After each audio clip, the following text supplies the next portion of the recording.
오늘 말씀은 로마서 12장 1절에서 2절. 그러므로 형제들아 내가 하나님의 모든 자비하심으로 너희를 권하노니 너희 몸을 하나님의 기뻐하시는 거룩한 산 제사로 드리라. 이는 너희의 드릴 영적 예배니라. 참 많이 들으셨지요. 거룩한 산 제사로 드리라. 이게 무엇인가? 우리 한번 오늘 생각해 보십시다. 거룩한 산 제사로 드리는 예배를 올리라고 했는데 무엇인지요? 네. 이 세대를 본받지 말고 오직 마음을 새롭게 함으로 변화를 받아 하나님의 선하시고 기뻐하시고 온전하신 뜻이 무엇인지 분별하도록 하라. 오늘 제목은 무엇이냐면 예수님을 아는 만큼 내가 변화된다. 지난주에 제목 아시나요? 네. 예수님을 아는 만큼 내가 보인다. 오늘은요, 이제 보였다면 내가 변화되어야 돼요. 예수님을 아는 만큼입니다. 분명히 내가 보이게 돼요. 그리고 예수님을 아는 만큼 이제는 내가 변화돼요. 변화한다 하다가 내가 변화된다라고 더 강하게 넣었어요.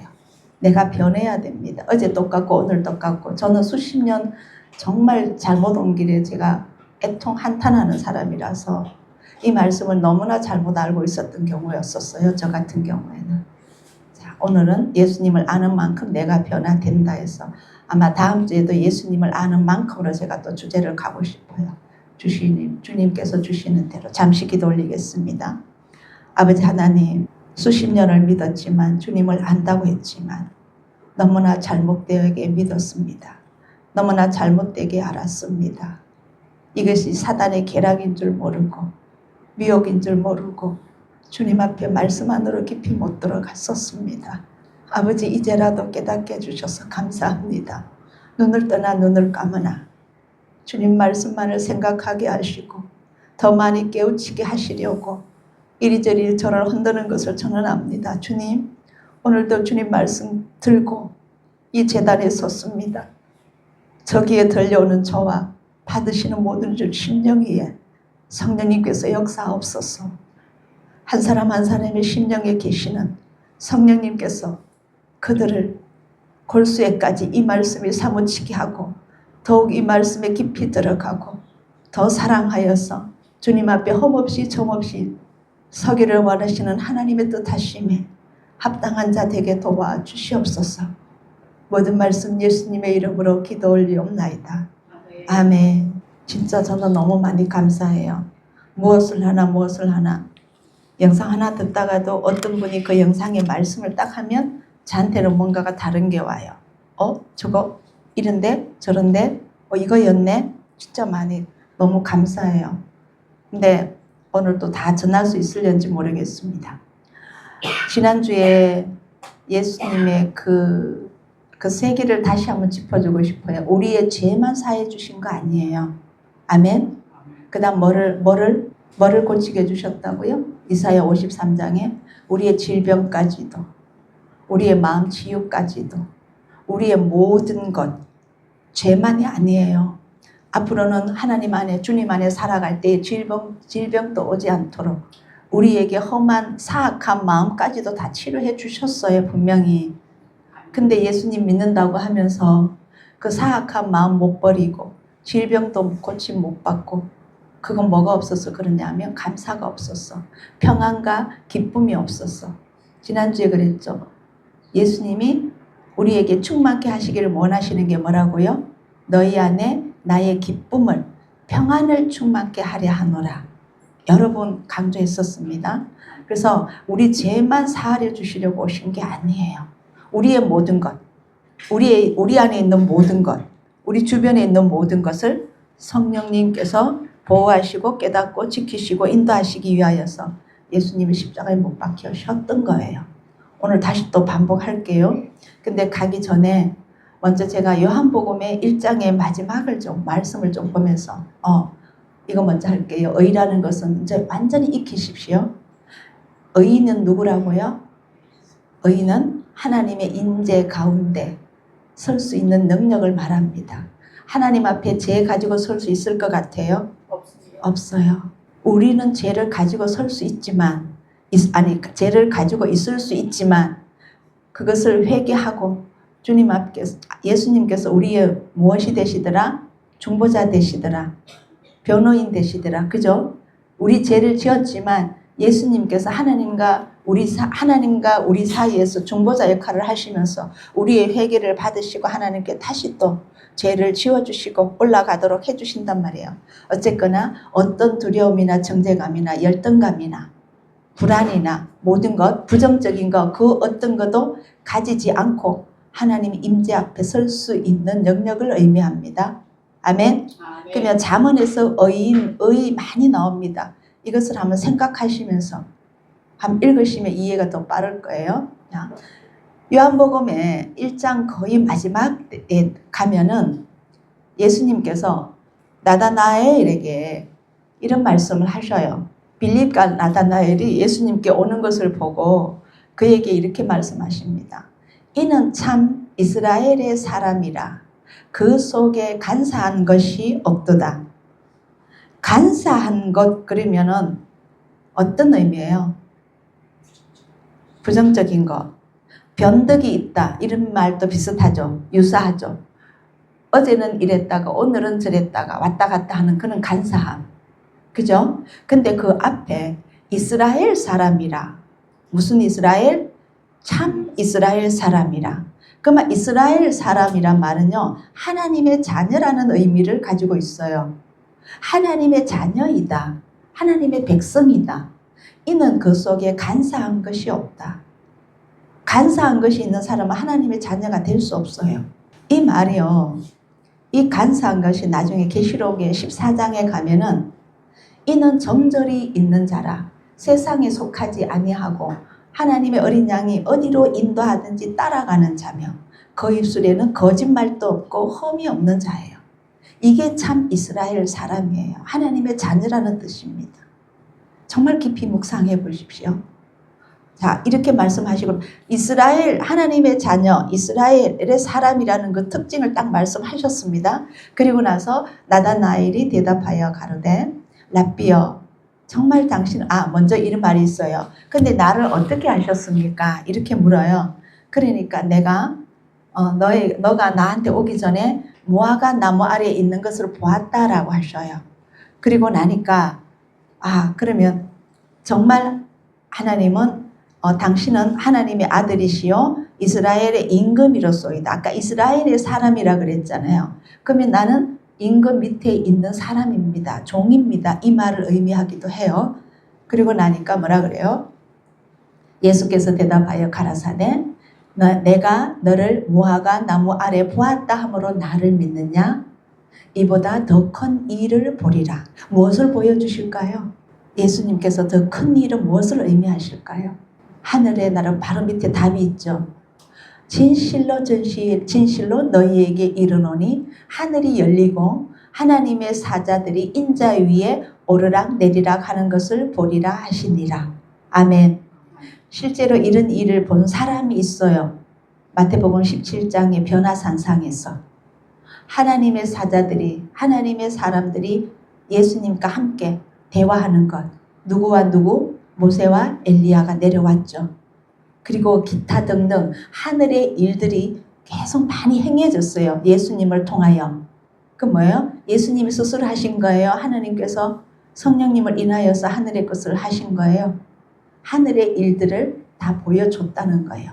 그것을 오르락 내리락 하는 것을 보리라 했습니다. 이 자들은 봤죠? 제자들은 보지 않았어요? 봤습니다. 정확하게 대답하세요. 그 다음에 믿었어요? 질문요. 믿었어요? 왜 답 안 하세요? 믿었다면 예수님께서 십자가에 못 박히실 때 다 도망갔을까요?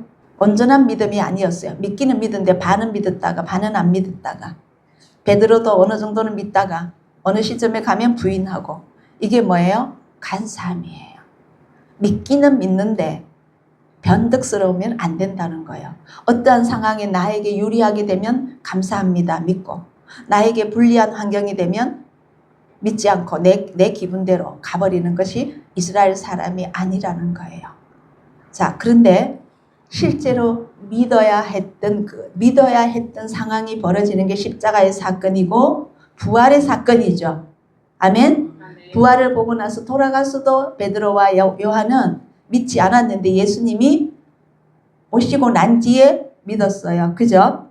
그럼 조금 이따 또 갈릴리에 대해서 제가 말씀드릴게요. 자, 여기서 끝나면 바로 사도행전 1장으로 제가 연결해서 읽어봤어요. 이때는 제자들이 다 믿었죠. 40일 동안 예수님이 함께 하셨거든요. 부활하시고 난 뒤에. 그랬는데 예수님께서 올라가시기 직전에 제자들에게 명령하신 게 있어요. 3가지로 제가 딱 분류했습니다. 너희는 예루살렘을 떠나지 말고 내게 들은 바 아버지의 약속하신 것을 기다리라. 무엇을 기다리라 하셨어요? 성령. 네, 성령이 오셔서 하나님께서 약속하신 바 그 성령을 보내주실 텐데 성령으로 세례를 받아라. 그리고 나서 너희가 성령이 너에게 임하시면 너희가 어디와? 예루살렘과 유대와 사마리아와 땅끝까지 이르러 내 증인이 되라. 이 3가지를 명령하셨어요. 근데 이때는 예수님께서 제자들에게 하신 말씀입니다. 아멘. 그러면 우리는 여기서 무엇을 찾아야 될까요? 한번 생각해 보세요. 저는 계속 여러분들의 생각을 끄집어내고 싶어요. 이 말씀을 읽을 때 생각 없이 그냥 주입식으로 읽으시면 안 돼요. 의문도 달아야 되고 또 생각도 해야 되고 연결도 해야 되고 이게 깨달으면 빨리 가는 지름길입니다. 오늘날 이 말씀을 기록하신 것을 우리에게 주셨는데 전에도 계셨고 지금도 계시고 장차 오실 예수님이시단 말이야. 오늘도 우리에게 기다리라 하십니다. 오늘도 성령으로 세례를 받으라가 아니라 성령으로 충만하라고 하십니다. 오늘도 내 증인이 되라고 하십니다. 자, 그러면 조금 더 넘어갈게요. 그런데 이 제자들이 이렇게 말해요. 이스라엘 나라의 회복하심이 이때이니까 성령을 받으리라 하니까 이 제자가 이렇게 말해요. 이스라엘 나라의 회복하심이 왜 회복해야 돼요? 이때는 로마 정권의 밑에 있었거든요. 예수님이 오실 때에. 그래서 우리가 완전히 왕의 나라로서 하나님의 나라로서 회복하는 때가 지금 이때입니까? 예수님이 올라가시고 나면 이때입니까? 이렇게 물었어요. 근데 예수님께서는 뭐라고 말씀하셨냐면 때와 기한은 아버지께서 자기 권한에 두셨으니 그 다음 읽어주세요. 너희의 알바 아니요. 우리가 너무 때에 집착해서 계속 논쟁하지 맙시다. 이 때가 중요한 게 아니에요. 언제라도 준비되어 있으라고 하셨지 주님께서는 분명히 언제 온다 이 때에 우리는 더 집중하고 있어요. 분명히 너희의 알 바 아니다.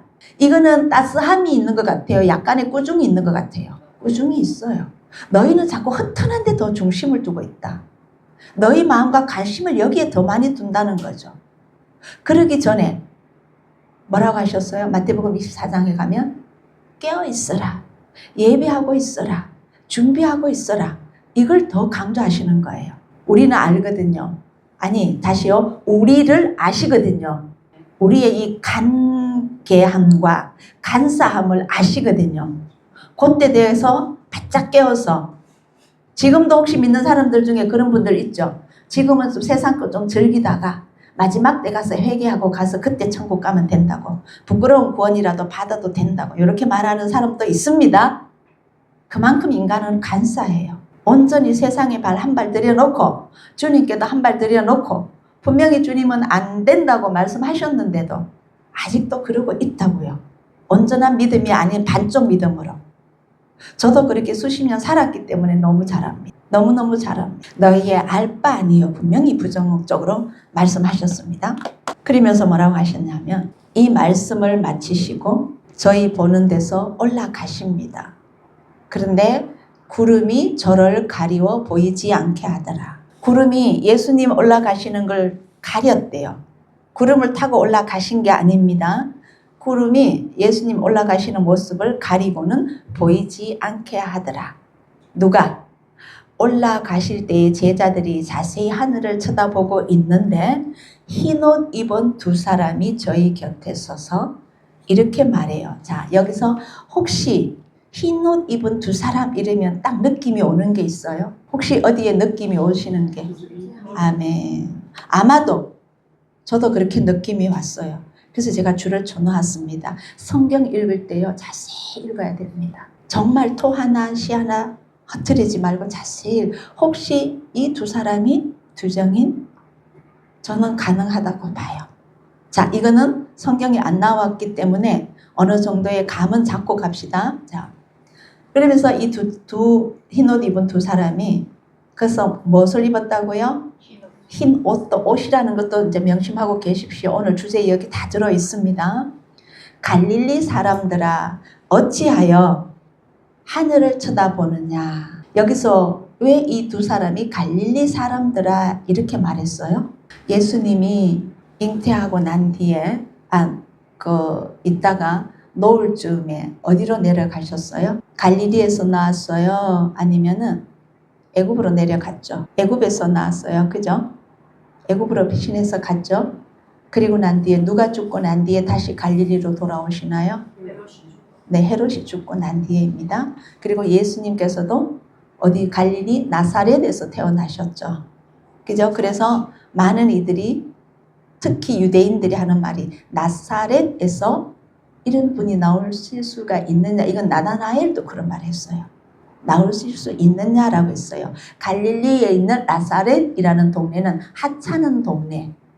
전혀 유명한 사람도 없고 아주 보잘것없는 동네에서 태어나셨어요. 갈릴리에 있는 나사렛인데 여기서 통틀어 갈릴리 사람들아 했어요. 왜요? 예수님께서는 제자들을 전부 갈릴리 사람을 불렀어요. 갈릴리 바닷가에서 베드로를 불렀고 또 안드레도 불렀고 빌립도 불렀고 이래서 모두 다 갈릴리 사람들이에요. 그래서 여기서 갈릴리 사람들아 제자들아 이렇게 말하지 않고 너의 신분을 다시 한번 새기고 주는 거예요.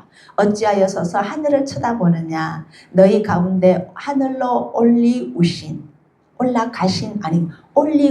누군가 예수 끌어올려 가셨습니다. 두정인도 올라가죠. 이렇게 말하는 두정인도 나중에는 올라갑니다. 그죠? 예. 하늘로 가심을 본 그대로 오시리라 하셨느니라. 구름이 그분을 가리셨어요. 자, 그러면 우리는 어떻게 오신다? 오늘 구림으로 주제를 제가 조금 작은 주제들로 여러 개를 갖고 왔어요. 어떻게 오신다? 구름부터 먼저 살펴봅시다. 데살로니가전서 4장 16절 17절에 주께서 호령과 천사장의 소리와 하나님의 나팔로 치니 하늘로 쫓아 강림하시리니 그리스도 안에서 죽은 자들이 먼저 일어나고. 자, 이건 언제 때냐 하면 휴거예요. 휴거 때예요. 예수님을 잘 믿다가 지금 무덤에 가 있는 분들 많죠? 맞아요. 그죠? 네. 그들은 영적으로는 천국에 갔을지는 모르지만 일단 육적으로는 다 무덤으로 들어갔습니다. 근데 그리스도 안에서 죽은 자들이 먼저 일어나고 아마 마지막 때에 휴거가 언젠지 7년 전인지 중간인지 후인지는 모르겠지만 휴거 전에 죽은 모든 자들입니다. 그죠? 네. 그리고 그 후에 살아남아 있는 자들도 저희와 함께 구름 속으로 끌려 올려 공중에서 주를 영접하게 하시리니. 근데 제가 우리 권사님 그 성경 있죠? 거기 한번 보세요. 제가 갑자기 직역 성경을 보라는 그런 감동이 와서 그저께부터 제가 다시 봤어요. 계시록을 쫙 직역으로도 다시 한번 읽었는데 여기 어떻게 기록되어 있냐면요. 끌어올려서 낚아챈다는 식으로 이렇게 말씀하세요. 그러니까 땅에 있던 자들이 전부 다 자신도 모르게 전부 다 어디서 당기는 것처럼 올라간다는 거예요. 끌어올렸어. 그러면 예수님께서는 이 땅에 발을 디디신다 안 디디신다? 안 디디셔. 공중에서 끌어올려서 어디에서? 공중에서 주를 영접하게 하시리니 그리하여 항상 우리와 함께 계시리라. 이 말씀이죠. 그런데 다른 성경을 보면요. 마태복음 24장에 보면 두 번째 구름이라는 단어에서 우리가 분별할 수 있어야 돼요. 이때의 마태복음 24장은요. 굉장히 중요한 장입니다. 댁에 가셔서 다시 한번 읽어보십시오. 여기도 마찬가지로 이 제자들이 어느 때이니까 이러면서 어떤 징조가 있겠습니까? 라고 물어요. 근데 예수님께서는요. 이 징조에 대해서 말씀하지 않으시고 깨어있으라. 준비하고 있으라. 이런 말씀만 하셔요. 뭐라고 하냐면 주의 임하심과 세상 끝에는 무슨 징조가 있습니까? 라고 물으니까 너희가 대답이 뭐라고 예수님께서 하시냐면 그 질문의 대답이 너희가 사람의 미혹을 받지 않도록 주의하라. 징조가 무슨 징조가 있습니까? 했는데 예수님 대답은 미혹을 받지 않도록 주의하라라고 대답하셔요. 그리고 나서 깨어있으라. 그 다음에 또 예비하고 있으라. 그 다음 또 생각지 않은 때에 인자가 오리라. 그런즉 깨어있으라. 이걸 24장에서만 3번이나 말씀하세요. 그럼 뭐예요? 미혹을 받지 않으려면 깨어있으라. 어디에 깨어있어야 돼요? 말씀에 깨어있어야 돼요. 말씀에 깨어있으려면 어떻게 해야 되는지 아세요? 성령 충만을 받아야 말씀을 우리에게 깨달아짐이 옵니다. 그래서 그래요. 자, 근데 이제 제자들에게만 대답하시는 거예요. 그리고 나서 이렇게 가르쳐 주셔요. 인자의 징조가 하늘에서 보이겠고, 이제 징조를 말씀해 주십니다. 그때에 땅의 모든 족속들이 통곡하며. 왜? 예수님이 진짜 하나님의 아들이심이 맞았네. 그때 말씀하신 것이 진짜 맞았네. 이제는 나는 어떡하지? 통곡하는 거예요. 보면 예수님이 찌른 자도 그를 볼 것이요 라고도 나옵니다. 예수님께서 구름을 타고 능력과 큰 영광으로 오는 것을 보리라. 타고 이 땅에 오신다는 거예요. 이거는 휴거예요. 지상재림이에요. 지상재림입니다. 그 다음에 똑같이 26절에도 나오는데 이때는요. 제자들이 아닌 예수님께서 잡혀가신 다음에 대제사장들이나 이 핍박하는 자들에게 잡히시고 난 뒤에 또 똑같은 말씀을 하셔요. 내가 너희에게 이르노니 이후에 인자가 권능의 우편에 앉은 것과 하늘 구름을 타고 오는 것을 너희가 보리라 하시니 그 다음에 말이 무서워요. 이건 아니네.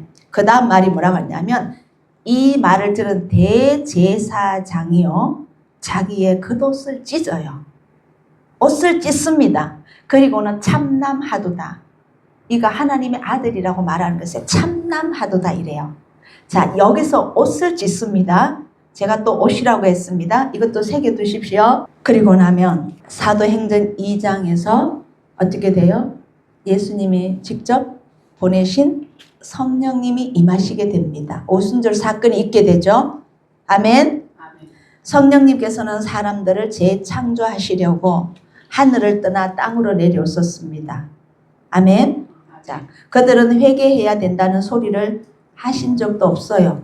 성경을 보면 이 사도행전에서는 1장에서부터는요. 예수님이 1장에서 너희들을 회개하라 뭐 이런 말씀 안 하셨어요. 제일 먼저 뭐라고 했다고요? 기도하고 기다려라. 성령을 받으리라. 세 번째 뭐라고요? 내 증인이 되어야 된다. 성령이 임하시고 나면 이 세 가지만 말씀하셨다고 기억하십시오.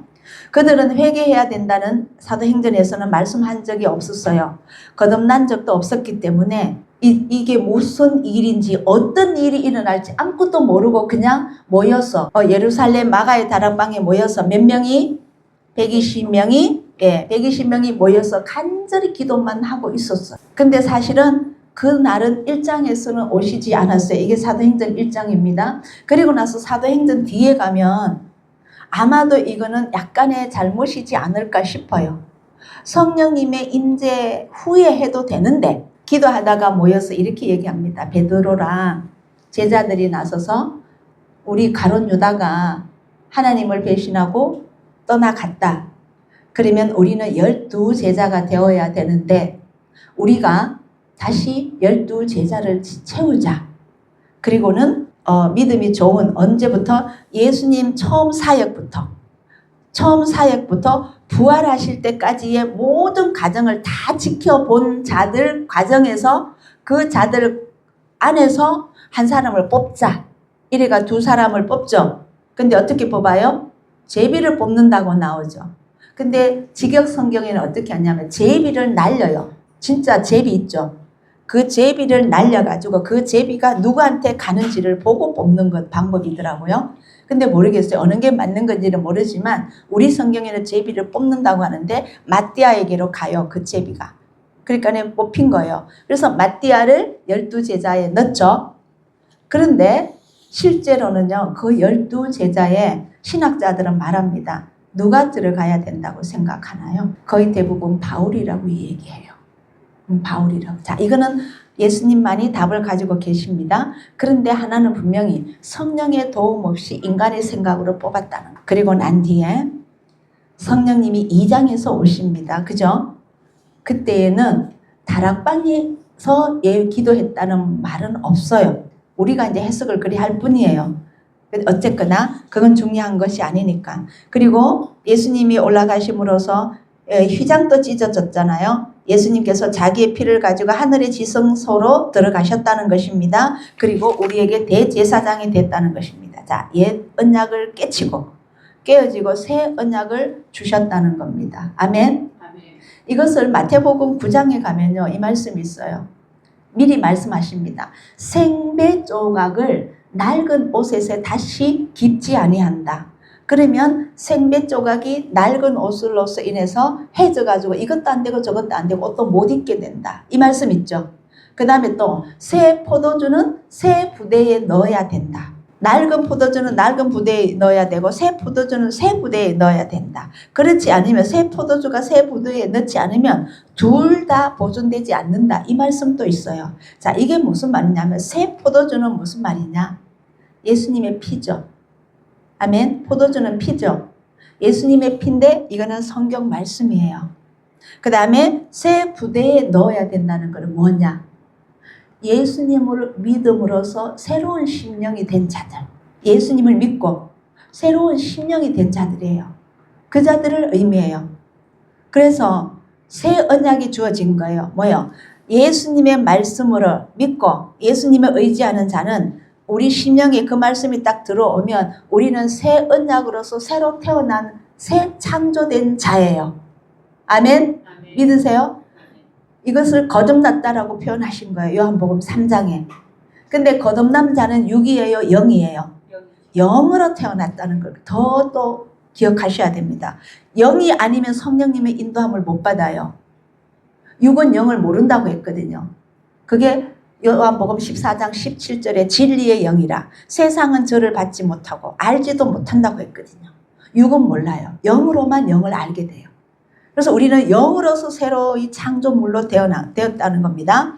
그래서 앞으로 우리는 다시 제사를 지내고 제물을 올려야 됩니까? 아니죠. 근데 이것을 모르는 유대인들은 지금도 무엇을 준비하고 붉은 송아지를 준비하고 아직도 제사 지내려고 하죠. 메시아닉 주 아닌 유대인들은. 이게 우리랑 다르는 거예요. 자, 할례가 아니라 성령의 세례를 받아야 됩니다. 아멘. 자, 그리고 예수님께서는요, 올라가시면서 뭐라고 하셨어요? 아버지 하나님이 우리 안에 거하게 해주신다 했죠. 내가 너희 안에, 너희가 내 안에. 또 예수님은 누구 안에? 하나님 안에, 아버지 안에라고 했죠. 그러면 자 보세요. 구약 시대에 여호와 하나님이라고 불렀지 아버지라고 불렀어요? 안 불렀어요? 안 불렀어요. 예수님만이 아버지 하나님이라고 불렀어요. 우리는 예수님 안에 들어감으로써 우리도 하나님 아버지라고 부르는 권한을 주셨어요. 아멘. 그러면 우리는 하나님의 자녀가 됐다는 거죠. 가족이 된 거예요. 여기 정체성이 대단해야 돼요, 여러분. 이걸 저는 계속 숨어 있는 게 제가 2주 연거푸 드리는 말씀이 정체성에 대해서 계속 강조하고 있어요. 우리가 그냥 섣불리 그냥 믿는 기독교인이 된 게 아니에요. 하나님의 자녀라는 어마어마한 큰 자리에 이 권세를 가진 자들이에요. 아멘? 아멘. 우리의 하나님 아버지를 우리는 가졌습니다. 아멘? 예. 그럼으로써 아버지와 우리는 육의 아버지와도 소통되잖아요. 어느 날 저에게 제가 꿈에서인지 그냥 말씀에서 주신 건지 모르겠어요. 너희들은 집에서 아버지하고 늘 아버지 어떻고 대화하지 않니? 저에게 개인적으로. 나도 너희랑 그렇게 대화하기를 원한다. 자, 여기서 하나 드릴게요. 저희가 2000년 초반쯤 되겠네요. 저희가 저 수성고 살 때에 딸이 이제 집에 왔어요. 이제 여름 방학이 기니까 항상 1년에 한 번 여름 방학 때만 왔어요. 그래서 딸이 왔길래 가정 예배 드린다고 이제 새치 앉아서 기도를 했습니다. 그때 아들은 아마 군에 갔었나 어디가 하여튼 미국에 있었나 모르겠어요. 근데 이제 아빠 기도하고 엄마 기도하고 저희 딸이 기도를 딱 하는데 제가 거기서 새망치를 한번 맞았어요. 자, 우리는 이때까지 기도하면 어떻게 해요? 저도 아직도 그런 게 있긴 한데 이제는 제 마음으로 사실 고백으로 그래 합니다. 그런데 거의 교회 가서 대표 기도 들어보면 거룩하신 아버지 하나님 자비롭고 뜨거 좋은 문장 진짜 많이 쓰시죠. 느끼시죠? 그래놓고 장로님 그 기도에 또 은혜 받았습니다라고 또 많은 예배 마치고 나면 또 칭찬도 하시죠. 근데 저희 딸이 나갔더니 아버지 지금 우리 가족 예배 드립니다. 다 보고 계시지요. 듣고 계시지요. 아버지가 이렇게 기도했는데 아버지 하나님께 뜻에 합당하다면 이루게 해주시고 우리 어머니가 이렇게 기도했는데 하나님 뜻에 맞다면 합당해 주시고 저는 또 집에 잘 도착했습니다. 일과 보고를 하더라고요. 이 아이가. 그래서 내가 깜짝 놀랐어요. 얘는 왜 기도를 이렇게 하지? 그래서 이 기도를 계속 들으면서 너무 가슴에 와닿는 거예요. 옆에 진짜 앞에 딱 계시는 하나님 아버지 앞에 딱 기도하는 보고 올리는 것처럼 기도하더라. 다시 한번 우리 식구들은 저 이 말을 받아들일 줄 압니다. 아직도 먼데 계시는 하나님으로 아주 거룩되고 좋은 문장으로 기도해야 받으신다 생각하나요? 아니면은 내 옆에 앉아 계시는 나랑 계시는 아버지라서 아버지 있잖아요. 사도 요한이 예수님께 기대서 만찬식 하면서도 기대서 받아먹고 누워서 받아먹고 그런 것처럼 그런 존재로서 하나님을 부르시나요? 기도하실 때 바뀌어야 됩니다. 진짜 내 육의 아버지보다 더 따뜻한 아버지로 기도하세요. 저는 그 기도를 원하고 그 기도에 맛을 봤어요. 자꾸 좋은 문장 내가 말을 많이 주언부언 하지 말라고 했잖아. 말을 많이 해야 듣는다. 기도 제목 목록 정해놓고 그거 다 일일이 다 보면서 아니면 생각하면서 1, 2, 3, 4, 5 아니면 순서는 너 이스라엘을 위하여서 북한을 위하여서 나라를 위하여서 순서 내고 해야 된다. 이거 깨트리세요. 그냥 1시간이고 30분이고 아버지 나 옆에 아버지 앞에 앉았습니다. 저 보시나요? 대답 좀 해주십시오. 이런 게 더 편해요. 진짜 내 마음에 있는 기도를 하십시오. 이거 깨야 돼요. 저는 또 하나 웃음 얘기 하나 하고 갈게요. 예전에 우리 박정희 대통령께서 국민 여러분 그 스타일을 쓰시죠. 근데 모든 교장 선생님이 교단에 쓰시면 학생 여러분부터 시작하시죠. 근데 어느 날 제가 이걸 깨자고 진짜 많이 했거든요. 그리고 대한민국 가면 대한민국 가려면 따띠따 뭐죠? 따따따따따인가요? 박수 치는 거? 옛날에 막 축하할 때 제가 그랬어요. 그 리듬이요. 한 박자로 4박자 만드는 게 16개가 나오는 거거든요. 따따따따따따따따따따따따따따따따 이거 다 나누면 16개가 나와요. 내가 학교에서 강의할 때 학생들한테 이거 다 찾게 하고 막 그랬었어요. 근데 맨날 네 유치원 가면 이렇게 대답 주입식으로 시켜요. 제가 너무너무 아파했어요. 그리고 또 하나 인터뷰할 때 방송할 때 한번 보세요. 어린애들 이제 인터뷰한다고 초등학생들 마이크 딱 대면 정색하고 저는 누구누구입니다. 무슨 학교 누구누구입니다. 하는 거 보죠? 안 무서워요? 우리가요 너무 모방을 잘해요. 교장 선생님 모방 너무 잘했고 학교에서 봤을 때 또 선생님이 또 그렇게 말하니까 학생들이 또 모두 다 말하면 누구 앞에 교실 앞에 나와가 여기서 서서 이제 뭐라고 하락하면 인사 꼬박하고 저는 박예리입니다 부터 시작하죠. 그거 다 깨야 돼요. 창의성 다 깨트려요. 저는 어릴 때부터 그거 깨고 살았거든요. 진짜요. 그거 우리요 대표 기도하는 거 모으다가 우리도 그렇게 기도하지 마시고 마음이 있는 그대로 내 마음이 있는 그대로 누구보다 하나님이 더 잘 아시는데 위선 그만 뜹시다. 그냥 배가 고프면 아버지 배가 고파요. 식이 없어졌으면 아버지 나 식이 어디 돈지 모르겠어요. 성령님 식이 좀 작게 해주세요. 배가 고픈데 뭐 먹을까요? 집에 먹을 거 없는데 하기도 귀찮은데 어떻게 할까요? 이런 대화하세요. 24시간 대화합니다. 계속 찾아주기를 원하세요. 우리와의 관계에 있기를 원하신다고. 우리가 잊어버리지 않고 그분을 찾는 걸 원하신다고. 이게 관계 회복이고 뭐예요? 동행이에요. 이게 임재 안으로 들어가는 겁니다. 기존의 틀을 다 깨십시오. 모든 것은 주님 안에서 주님으로 성령님으로 하는 것입니다. 내가 주인이 아닌 예수님을 주인으로. 아까 그랬죠. 임금의 왕이로소이다. 하나님은 예수님 보고 나다나엘이 왕이라고 했죠. 그러면 나는 종입니다 이거요. 그리고 나는 죽고 없어지고 그분만 의지하고 순종함으로 나가겠습니다 라는 겁니다. 그런데 예수님께서는 자, 이 구름을 보면 또 이렇게 나와 있어요. 내가 흰 구름이 있고 어디냐면 알곡 주수 때 구름으로서 제가 또 생각이 나서 찾아서 올려드렸어요. 구름 위에 사람의 아들과 같은 이가 앉았는데 그 머리에는 금면류관이 있고 그 손에는 이한 낫을 가졌더라. 또 다른 천사가 성전에서 나와 구름 위에 앉은 이를 향하여 큰 음성으로 외쳐 가로되 자, 그 다음 읽어줘 보세요. 너 낫을 휘둘러 거두라. 이렇게 우리가 기록되어 있습니다.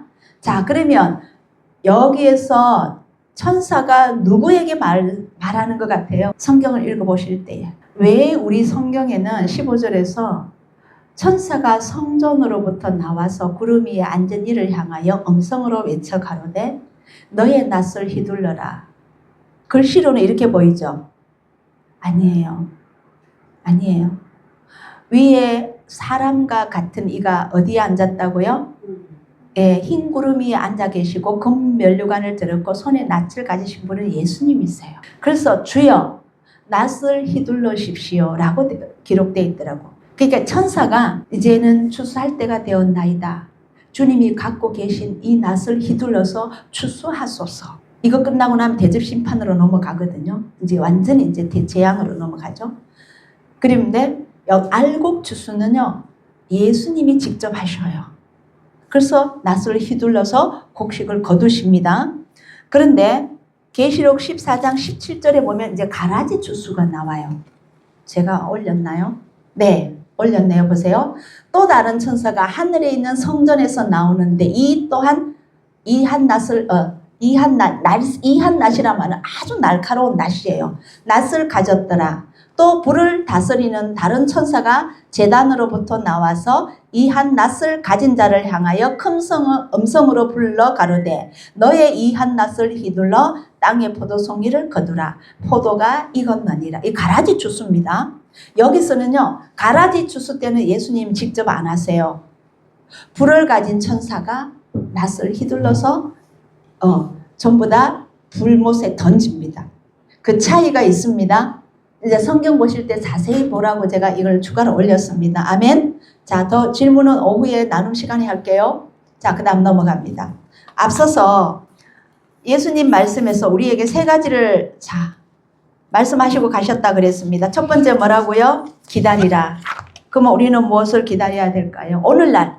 자, 스크린 봐주세요. 오늘날 예수님 말씀에서 사도행전에서 기다리라 했다면 오늘날 우리에게 주시는 말씀을 무엇을 기다리라고 받을 수 있을까요? 아멘. 재림 하실 예수님을 기다리라. 그냥 기다리면 안 되죠. 받으라. 그럼 우리는 뭘 받으실래요? 성령 충만을 받아라. 이것을 우리가 오늘날 받아야 됩니다. 말씀에서. 성령 충만함으로 받아라. 그 다음에 세 번째, 내 증인이 되라. 자, 성령 충만함을 받으라. 또는 깨어있으라. 그 다음에 내 증인이 되어라. 이건 뭐예요? 전해라. 전파해라. 그 다음에 여기도 깨우라가 들려있어요. 그 다음 네 번째, 때와 기한은 너희가 알 바 아니요. 그러면 무엇을 먼저 순서를 둬야 된다는 거예요? 성령 충만을 해서 복음을 전하면서 그 다음에 오실 예수님을 위해서 준비하고 기다리는 거예요. 아멘. 이걸 분명히 하고 갑시다. 자, 그 다음에 넘어갑니다. 여기서 예수님께서 말씀하셨어요. 이르시되 제자들에게 보내면서 파송하면서 그 말씀하셔요. 이르시되 이제는 전대 있는 자는 가질 것이요 주머니도 그리하고 검 없는 자는 겉옷을 팔아 살지어다. 제자들에게 이제는 너희들이 주머니도 가지고 전대 가면서 쓸 용돈 이런 것도 가지고 가라. 그러나 검 없는 자는 겉옷을 팔아 검을 살지어다. 이게 참 저는 해석이 애매모호했거든요. 이제 해석 드릴게요. 여기서 검은 뭐냐 하면요. 성령의 검 곧 하나님의 말씀을 가지라는 거예요. 제 말이 아닙니다. 하나님의 말씀은 살았고 운동력이 있어 좌우에 어떤 날선 어떤 검보다도 예리하여 혼과 영과 및 관절과 골수를 찔러 쪼개 기까지 하며 마음의 생각과 뜻을 감찰하시나니. 이 검은요, 검을 가져라. 예, 그는 검을 가져야 되는데 없느냐? 그러면 너의 겉옷을 팔아서 사라고 했죠. 가지라고 했죠. 말씀을 가져야 되는데, 그 다음에 이 겉옷은 무엇이냐? 왜 겉옷을 팔아서 가지라고 했느냐? 예수님께서 이렇게 말씀하셔요. 나귀 새끼를 데리고 오느라. 가면은 매여 있는 것이 있을 것이다. 데리고 오느라. 그들에게 왜 가져가냐 하면 내 주인이 쓰시겠다 하면 그냥 줄 것이다. 데리고 오느라 이러셔요. 그래서 그것을 예수께로 끌고 오니, 제자들이 끌고 오니, 끌고 와서는요, 제자들이 자기의 겉옷들을 나귀 새끼 위에 걸쳐놓고 예수님을 태웁니다. 그 다음에 또 길에서도 자기의 겉옷들을, 길에 있는 사람들도 전부 다 펴요. 나귀 앞에 펴요. 겉옷이 없는 사람은 뭘 펴요? 나무 잎사귀라도 펴죠. 자, 여기서 겉옷은 뭐냐 하면 우리의 심령을 말해요. 우리의 마음을 말해요. 마음을 온전히 주님께 다 드린다는 의미입니다. 여기서 한 번 더 갈게요. 마가복음 10장에서 소경 바디메오가 예수님이 지나가신다는 말을 들었어요. 그랬더니 이 바디메오가요, 소리 지릅니다. 소리 질러 가로되 다윗의 자손 예수여 나를 불쌍히 여기소서. 저는 이 바디메오 소경의 말씀을 읽으면서, 자, 질문 하나 드릴게요. 여러분, 지금 저기 서부정류장 쪽이나 앞산 어디 쪽이나 아니면 저쪽 어디 쪽이나 어느 이제 사람이 많은 지역, 어디 고속터미널이나 동대구역이나 어디에 갑자기 예수님이 이제 우리 미혹되는 거 말고요. 실제로 우리가 여기 있다고 칩시다. 이제 그것을 현 시대로 제가 비춰서 말씀드려요. 이 시대에 예수님이 계실 때를 말씀드립니다. 예수님이 어디 있다 그러면 정말 당장 다 제쳐놓고 뛰어가실 의향이 있으세요? 아멘. 아멘. 너무 감사합니다. 아멘. 진짜 그렇게 돼야 돼요. 근데 때는 늘 오지 않습니다. 소경이 안 보이니까 사람들이 궁숭궁숭 할 거예요. 와, 소리가 들립니다. 예수님이 저기 오신다 저기 오신다 하니까 어느 쯤인지도 몰라. 작게 말하면 안 들릴 것 같아서 소리 질러 가로되 다윗의 자손이여 나를 불쌍히 여기소서. 예수님이여 불쌍히, 이건 뭐예요? 내가 죄인이라는 것이에요. 이게 회개하는 거예요. 아멘. 아멘. 그러고 났더니 사람들이 뭐라 그래요? 잠잠하라고, 시끄럽다고 또 무시해버리죠. 그러니까 어떻게 해요? 더욱 소리 질러서 다윗의 자손이여 나를 불쌍히 여기소서. 나는 죄인입니다. 이걸 고백했어요. 이 마음이 입술만이었을까요? 진짜 마음이었을까요? 마음을 다 바쳐서 나는 정말 죄인입니다. 나를 불쌍히 여기소서. 그래서 예수님이 이걸 들으셨어요. 가서 불러오라 그래요. 사람들은 막 꾸짖었는데 이게 예수님의 사랑입니다. 나를 간절히 찾는 자는 나를 만날 것이요. 잠언 8장에 나오죠. 네, 예수님이 저자를 불러라 그래요. 그러니까 제자들이 가서 뭐랍니다. 안심하고 일어나라. 너를 부르신다. 걱정을 줬어요. 안심하고 일어나라는 것은 평안을 줬어요. 예수님과 연결된 것은 모든 것은 평안입니다. 기쁨이요 평안입니다. 이것을 우리에게 풍성히 가지기를 원하셔요. 이걸 받으시길 바랍니다. 네, 함에 이가 갑니다. 그래서 오라고 하니까 너무너무 좋아가지고 겉옷을 내어 버리고 뛰어 일어나 예수님께 나옵니다. 여기서 겉옷은요, 이 소경 불쌍히 여기소서. 나는 죄인입니다. 이 마음을, 이전의 마음을 다, 심령을 내어버리고 악한 마음을 다 내어버리고 세상에 있는 마음을 다 내어버리고 던져버리고 뛰었어. 어쩡 오는 것이 아니라 뛰어서 나옵니다. 예수님이 물어요. 내가 너에게 무엇을 주기를 원하느냐? 무엇을 하여 주기를 원하느냐? 다시 한번 점검하십니다. 예수님을 그 20년 모르셨을까요? 간절히 예수님을 사모하고 예수님께 다가오기를 원하고 있는 그 마음을 아셨어요. 그런데도 무엇을 하여 주기를 원하느냐? 근데 소경이 가로되 선생님이여 보기를 원하나이다. 여기서요. 소경이라서 보기를 원하지만 우리는 육적으로 보기를 원한다고 생각하시죠? 아니에요. 영적으로 영적인 눈을 뜨기를 원하나이다. 그 말씀이에요. 그래서 이거를 기록해 바디메오에 대해서 기록해 놓으신 겁니다. 영적 눈이 떠야져야 됩니다. 그러니까 예수님 뭐라 그러셔요? 영적 눈이 떠여진 거예요. 영적 눈이 떠여지니까 구세주 주님을 알아보신 거예요. 영적 눈이 떠여진 이유를 말씀드릴게요. 너의 믿음이 너를 구원하였나니라. 예수님과 바디메오만 통하는 말이에요. 너 눈을 뜨게 해줄게 아니에요. 너의 믿음이 너를 구원하였나이다. 온전히 주님만 만나면 나는 모든 것을 할 수 있고 내 모든 것을 그분께 내어드린다는 마음이 있었어요. 그랬기 때문에 제가 곧 보게 되었고 그 다음 돌아갔습니까? 예수님을 쫓았어요. 이게 진짜 믿음이에요. 여기서 그냥 쫓는다 이걸 아니에요. 아마 생애 다할 때까지 주님만을 의지하면서 주님 안에서 살았을 거예요. 그래서 길에서 예수를 쫓으니라. 얼마나 기뻐하며 얼마나 춤추며 소리 질러 찬양하며 예수님을 쫓았을까요? 우리도 이런 믿음이 돼야 된다는 거예요. 아멘. 또 하나 겉옷은요. 천사가 가로되 베드로에게 말합니다. 감옥에 갇혀 있을 때에 신을 들래라 메어라 신 신고 베드로가 그대로 하니 천사가 또 가로되 겉옷을 입고 나를 따라오라. 그러면서 감옥에서 구출해 내는 거예요.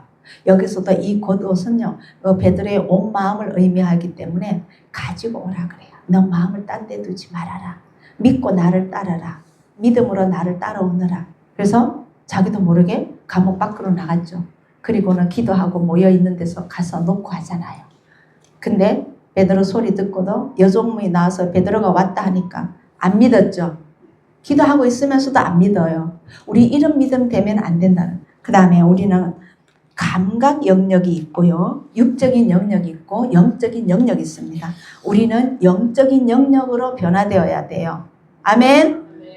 하나님의 가족으로 태어났다는 사실을 인정하고 영원한 생명을 받았다는 것을 감사하고 기쁨과 평안으로 자유를 주셨다는 것을 믿으십시오. 하나님의 의가 입혀졌다는 것도 믿으십시오.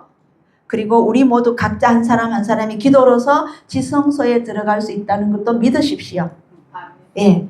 그 다음 하나님을 아버지라 부르는 직접적인 교제를 할 수 있다는 것도 믿으시고 직접적으로 교제한다는 것은 하나님이 임재 안으로 들어가는 겁니다. 믿으십시오. 예. 그리고 그분이 내 안에 왜 와 계신다는 것도 믿으십시오. 아멘. 그래서 성령 안에서 잠기게 되는 순간 성령님께서는 온전히 나를 인도해 가십니다. 근데 문제가 있어요. 사도행전 2장에서 이 오순절에 성령에 입혀지고 사람들이 술 취했다 하고 이 모든 일들은 또 누구가 보고 있었나요? 사단이 보고 있었어요. 사탄이 이거 다 보고 있었어요. 큰일 났네. 사탄은 뭐를 알게 된지 압니까? 자기 수하에 있던 자들이 죄가 제거되고 생명이 그 사람들 안으로 들어가는 것을 봤어요. 아까까지도 사도행전 1장까지만 해도 반미듬이라 그랬죠. 제가 자꾸 반미듬, 그죠? 변덕, 간사한 게 있었다고 했죠. 근데 이제는 온전히 그 생명이 그 사람들 심령 안으로 들어가는 것을 봤어요. 사단은 영입니다. 영으로서 봤어요. 또 무엇을 봤느냐? 사람들이 아무 죄책감이나 열등감이나 불안감 없이 하나님 임재 앞에 설 수 있다는 것을 봤어요. 그게 하나님의 의라고 말씀드렸죠. 새로운 언어로 말하는 것에 놀랐습니다. 그건 천국의 언어일 거예요. 방언을. 네. 그것은 사랑의 언어였습니다. 아멘. 하나님이 사랑이시잖아요. 그 다음에 그들에게 죄가 짓누르고 있던 그 이기심이 벗어지고 사랑이 입혀져서 그 사랑으로 죄를 지배하는 것을 봤어요. 아멘. 그랬기 때문에 모두 다 순교한 거예요. 그분들이. 또한 하나님의 말씀이 그들의 심령 안에와 입안에 있음을 봤어요. 그들만 산 것이 아니라 그들과 접하는 이들도 살려내는 것을 봤어요. 입에는 생명이, 입안에는요, 입의 말들로 생명이 달려있고 사망이 달려있는 걸 믿으시나요? 아멘. 잠언에서 이 말이 많이 나와요.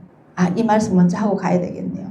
하나님이 미리 아신 자들로 또한 아들의 형상을 본받게 하기 위해서 미리 정하셨으니 이는 그로 예수님으로 통하여서 많은 형제 중에서 맏아들이 되게 하려 하심이라. 그래서 성령님이 오셨습니다. 그리고 미리 정하신 그들을 또한 부르시고 12제자들입니다.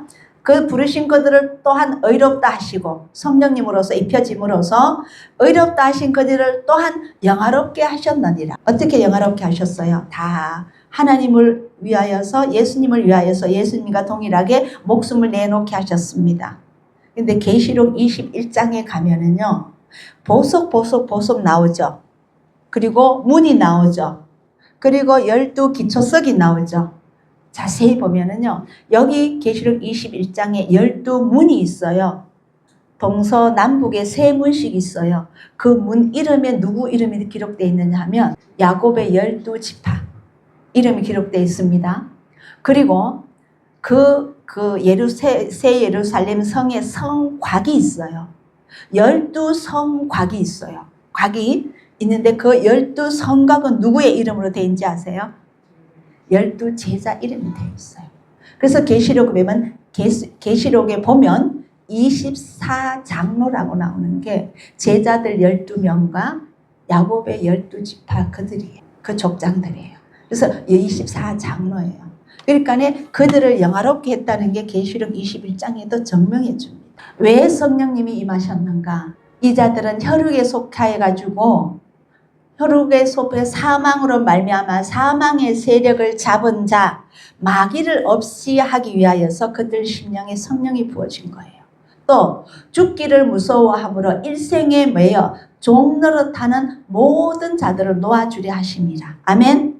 마귀는요 도적질이요 또 죽게 만들어서 사망에 이르게 한다고 했잖아요. 그 자들에게 놓아주기 위해서 성령님이 임하신 겁니다. 오늘 우리가 성령 받지 못하면 아직까지도 마귀의 종이라고 생각하셔야 돼요. 그래서 우리의 입과 마음과 온전히 주님 안으로 들어가셔야 됩니다. 성령님께 맡겨서 성령님만 주장하게 하셔야 돼요. 그분은 대제사장이십니다. 자, 넘어갈게요. 잠언에 이게 나와요. 너희 입으로 나오는 말로 의인의 입은 생명의 샘이라도 이 샘은 뭐예요? 생수가 나오는 샘. 아멘.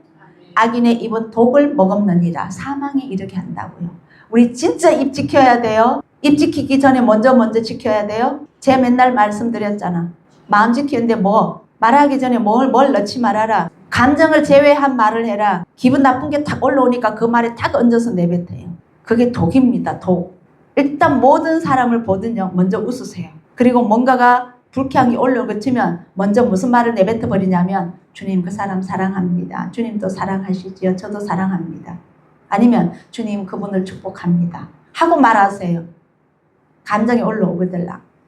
자, 입을 지키는 자는 그 생명을 보존하나 입술을 크게 벌리는 자에게는 멸망이 오느니라.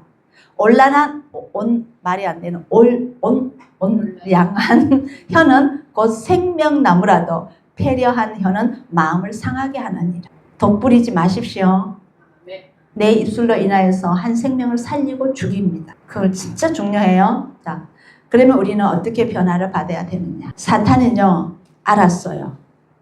변화가기 전에 이 자들은 그러면 내가 어떻게 해서 이 성령으로서 살아난 이 자들을 다시 죽이고 싶은데 또는 아직 살아나지 않은 이들도 살아나지 못하게 막아야 되는데 어떻게 하면 좋을까? 이 자들은 점점 예수님을 닮아가게 해서는 안 된다. 이 자들에게 말씀이 진짜 깨닫게 하면 안 된다. 말씀에는 못 이기거든요. 예수님이 오셨을 때 마귀에서 이기신 것은 무엇으로 이기셨다? 말씀으로. 우리도 말씀으로 나가면 이깁니다. 아까 제가 그랬잖아요. 악한 마음이 간절히 딱 올라오면 주님 저 사람 축복합니다. 주님 저 사람 먼저 사랑합니다. 주님도 사랑하시지요. 생각하고 기도하고 말을 뱉으시면 안 나올 거예요. 이게 말씀입니다. 사탄은 하나님 말씀 앞에서 이길 수 없기 때문에 유일하게 말씀이 선포되면 자기는 아무것도 할 수 없다는 것을 알기 때문에 예수님께서도 말씀으로 사탄을 물리치셨기 때문에 이 말씀을 삐뚤게 우리에게 넣어주면 돼요. 그래서 말씀을 왜곡시키고 미혹시키는 거예요. 예수님이 그러셨죠. 징조가 무엇이니까 하니까 너희는 미혹을 받지 않도록 유의하라. 많은 사람이 와서 자기들이 예수라 할 것이다. 그것은 말로 하는 거예요. 맞죠? 예. 오늘날 이단의 방법들입니다. 나 예수라고 할 것이다. 그에 미혹되지 마라. 이건 뭐냐? 말하는 그들의 성경을 가지고 너희들을 왜곡시킬 것이다. 신천지가 그렇잖아요. 하나님인가 뭔가가도 그렇잖아요. 성경 없이 그들은 이단이 안 생겨요. 성경 가지고 이단으로 와요. 모든 것이 이단이 뭐 몇백 몇천 종이 된다고 하죠. 세계적으로. 몰몬교부터 시작해서 얼마나 많습니까? 안식일부터 시작해서 안식교부터 해서 전부 말씀 가지고 온다고요. 이건 말씀을 미혹시키는 거예요. 근데 더 좁게는요. 우리 교회 안에서도 이 성경조차도 풀이를 이상해서 이렇게 오는 거예요. 왜 한 번 구원은 영원한 구원입니까? 사단을 이길 수 있는 방법은 단 한 가지. 사단이 이길 수 있는 것. 사단이 이길 수 있는 것은 단 한 가지 방법.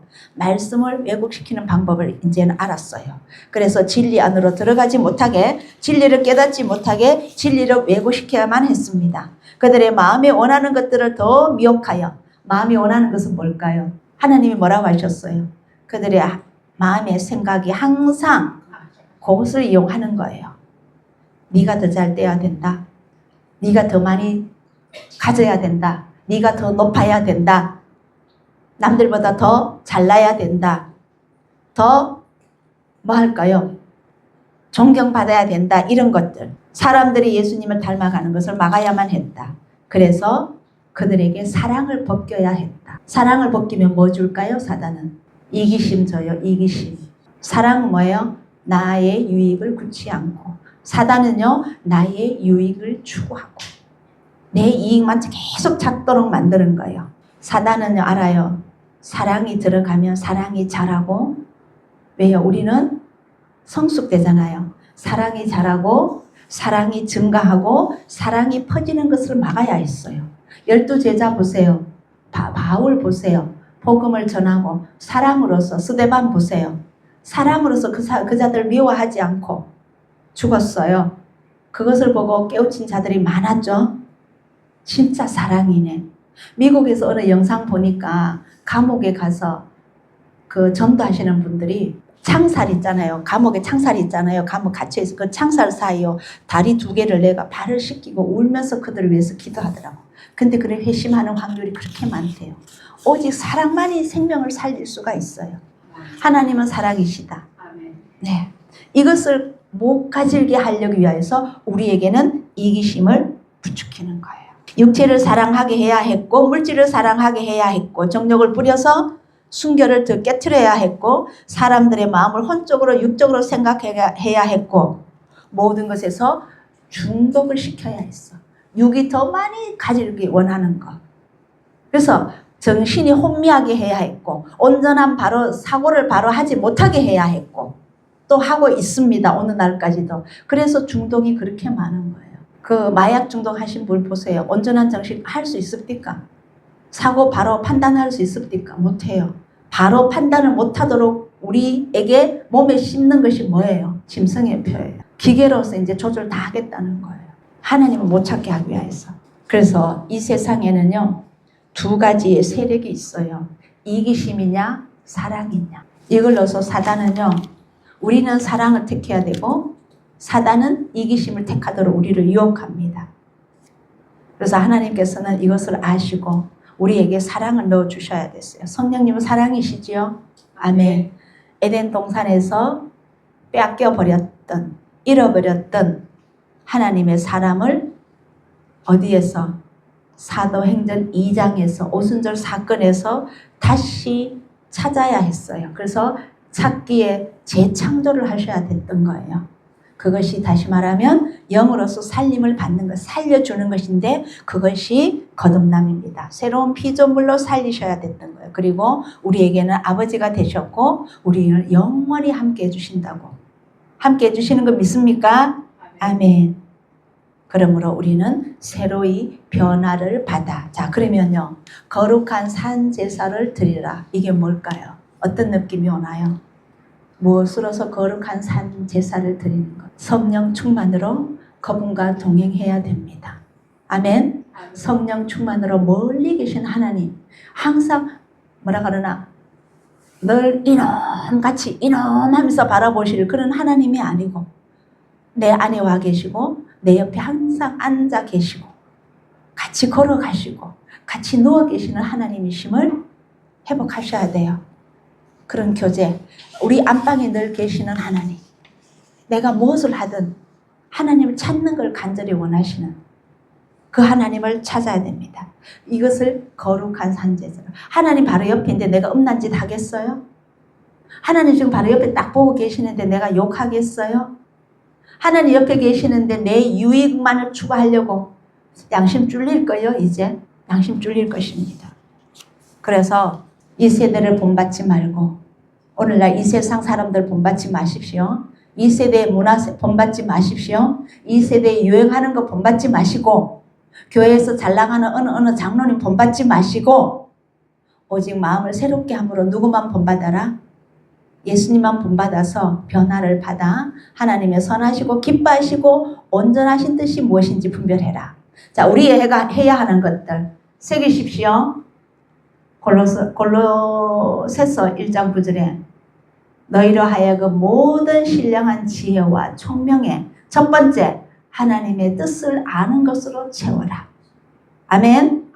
주께 합당히 행하여 범사에 기쁘시게 하고 그분을 기쁘시게 하기 위해서 내가 무엇을 할고 늘 고민하십시오. 선한 열매를 맺게 하여 하시면서 하나님 아는 것에 자라게 하라. 아멘. 먼저 하나님의 뜻을 아는 것으로 채우고 그 다음에 하나님 아는 것으로 자라게 하고 그 다음에 하나님께 감사하기를 항상 원해라. 이게 데살로니가 전서 5장인가요? 권사님 이제 암송했다고 했던데 5장 맞죠? 네. 항상 기뻐하고 쉬지 말고 기도하고 범사에 감사해라. 이는 너희를 향하신 예수 그리스도 안에서 너희를 향하신 하나님의 뜻이니라. 이 세 개를 꼭 합니다. 자, 하나님의 뜻을 아는 것으로 채우고 하나님 아는 것에서 자라가고 하나님께 감사하는 것으로서 한평생 살아갑시다. 아멘. 그리고 또 하나 드릴게요. 예수님께서는 이렇게 말씀하셨어요. 그렇게 되려면 너희가 어떻게 해야 되느냐? 나를 사랑하느냐? 나의 계명을 지켜라. 이게 어딨냐? 요한복음 14장에서 세 번 연거푸 나옵니다. 나의 계명을 가지고 지키는 자라야 나를 사랑하는 자다. 사람이 나를 사랑하면 내 말을 지키게 된다. 그래야만이 내 아버지께서 너를 사랑하실 것이요. 우리가 예수님과 하나님이 너에게 와서 너와 함께 하리라. 아멘. 여기다 각자 이름 다 넣으십시오. 그리고 자, 그러면 내 말이 너희 안에 거하면 아까 말씀하셨는데 내 말이란 뭔가? 내 계명을 지키는 자는데 그게 계명이잖아요. 내 말이 예수님 말이 계명이잖아요. 나를 사랑하는 자는 내 계명을 지킨다고 했는데 내 계명이 내 말이 뭐냐 하면요. 디모데전서 1장 5절 각자의 성경 한번 다 펴보세요. 마지막으로 한번 성경 펴보십시다. 경계의 목적은 다 경계라고 되어 있습니까? 다르게 되어 있으신 분 성경책에 경계의 목적은 청결한 마음과 선한 양심과 거짓이 없는 믿음으로 나는 사랑이거늘 이렇게 되어 있죠. 직역 성경에 여기 어떻게 되어 있는지 아세요? 계명의 목적은 나를 사랑하는 자는 내 계명을 지킨다고 했잖아요. 계명, 우리가 지키라고 하는 이 계명의 목적이 무엇이냐? 우리에게 청결한 마음을 주신답니다. 아까 마음이 뭐라고 했어요? 이때까지 쭉 제가 설교 드리면서 마음을 아까 제가 뭐라고 표현했어요? 바디메오, 무엇을 벗어버리고 던져버리고 옷이에요, 겉옷이에요. 이사야 61장인가요? 의의 속옷과 구원의 속옷과 의의 겉옷이라고 나옵니다. 우리의 마음입니다. 계시록 19장에 세마포를 입어 이 세마포는 성도들의 옳은 행실이니라. 옳은 행실은 어디에서 나오나요? 마음에서 나옵니다. 하나님은 항상 우리를 무엇을 감찰하신다? 마음을 감찰하신다. 모든 것은 마음에 나옵니다. 이 옷은요 마음이에요. 그래서 청결한 마음과 깨끗한 세마포가 옷이잖아요.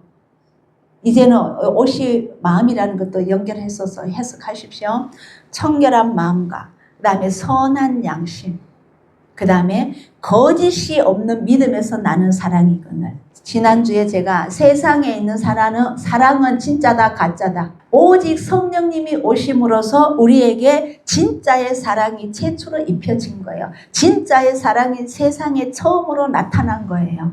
그러므로 거짓이 없는 가짜의 사랑이 아닌 진짜의 사랑이 계명의 목적입니다. 우리에게 계명을 주신 목적입니다. 선한 양심이 있으면 죄 안 지어요. 청결한 마음이 있으면 입술에서 독이 안 나옵니다. 진짜의 사랑이 있으면 원망 불평 안 나옵니다. 이것은 몽땅 첫 계명도 이루어질 것이요 둘째 계명도 이루어집니다. 아멘. 그럼으로써 제가 하나 메모한 것을 안 읽어드린 게 있는데 요거 읽어만 드리고 마칠게요. 인간에게서 재창조된 것은 영입니다. 진짜 사람은 영이다. 그 영은 사랑이다. 아멘. 하나님의 의도 사랑이었습니다. 진리도 사랑이십니다. 성령에 포함된 모든 것이 다 사랑입니다. 아멘. 그러나 이 세상에는 이기적인 것만이 존재해 왔습니다. 오늘날 다시 한번 제가 현실적으로 말씀드릴게요. 어쩌면 하나님의 인도하심으로 전도 안 받고 교회로 왔지만 믿는 과정에서 교회 다니는 과정에서 내가 천국 가기 위하여서 교회를 다녔었습니다. 고백합니다. 그리고 이 땅에서 잘되고 잘되기 위하여서 하나님 복 주신다고 하니 기도를 뭐로 했느냐? 맨날 세상 거 달라고. 가족 건강하게 해주십시오. 자녀들 잘되게 해주십시오. 복받게 해주십시오. 좋은 차 사고 좋은 집 살게 해주십시오. 제가 여러 번 말씀드립니다. 누차 또 말씀드립니다. 이런 것으로서 자아가 살아있는 종교인으로서 거의 삶을 많이 보냈어요. 갈라디아서 2장 20절 설교를 하셨는지 안 하셨는지 모르지만 제가 영적으로 깨닫는 것은 제가 골방에서 기도할 때 주님이 직접 저에게 깨닫게 해주셨어요. 그리고 났더니 말씀이 다시 익혀졌었어요. 그런데 종교인으로 아직도 살고 있다면 교회 다니신다면 뭐가 하느냐면 이로 인한 결과는요. 내면의 변화가 없어요. 사람의 변화되어야 돼요. 어제와 오늘이 다르고 오늘과 내일이 달라야 돼요. 분명히 저는 여기 계시는 분들과 저를 포함해서 마음의 변화가 분명히 있어야 돼요. 찔림도 받아야 돼요. 아까 말씀이 뭐예요? 성령의 검이 관절과 골수와 찔러 쪼개까지 산산조각 내서 바꾸신다고 하셨거든요. 근데 그게 안 된다면 아직도 종교인입니다. 우리는 종교 아니에요. 하나님과의 관계에 있는 믿음의 상태에 있는 거예요. 기독교라는 말은 종교가 아닙니다. 왜냐? 종교는 영이 없거든요. 새로운 피조물에 대한 지식이, 인식이 없었어요.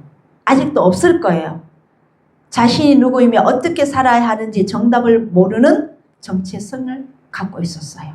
여기 계시는 분은 이제 새로운 피조물로서 내가 누구라는 것을 정체성을 확실히 가지십시오. 아멘. 아니면 이사야서 52장에 한번 보세요. 예수님이 어떤 식으로 52장, 53장 읽어보십시오. 어떤 식으로 당하셨는지.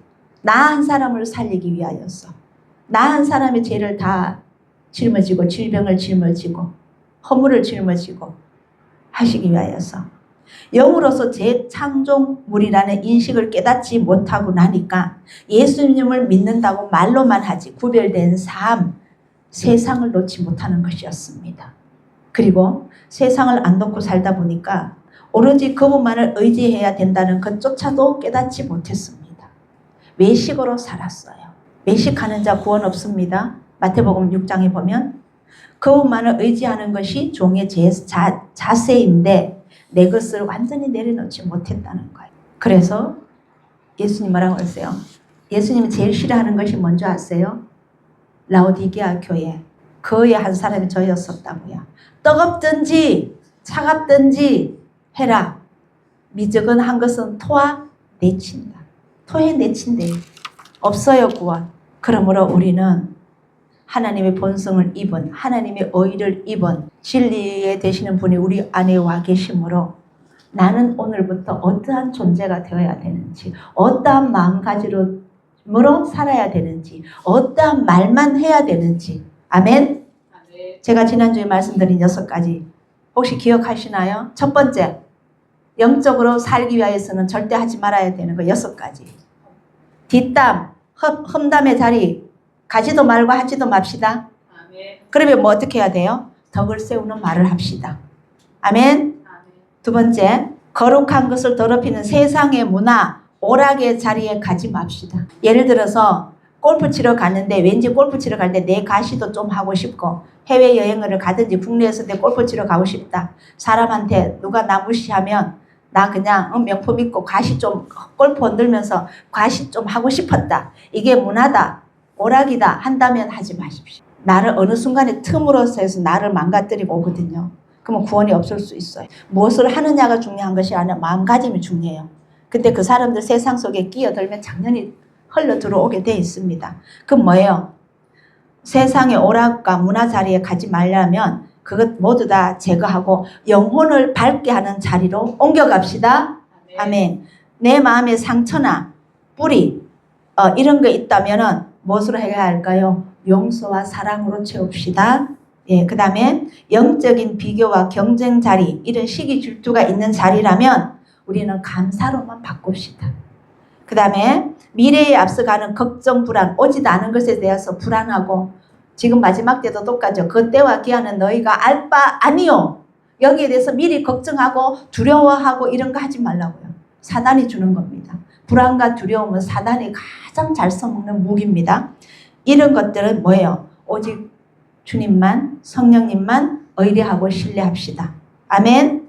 예. 그 다음에 종교인이라면 하나님의 임재와 관계가 없는 종교의 자리에 있다면은 이제는 그 종교의 생활을 버리고 하나님의 임재를 갈망함으로 천국을 침노함으로 정말 배고파하는 걸로 이제는 나의 영을 열어주소서 기도하면서 주님께 간절히 나아가는 우리가 되기를 예수님의 이름으로 축복합니다. 그래서 대제사장인 예수님을 깊이 생각하십시오. 아멘.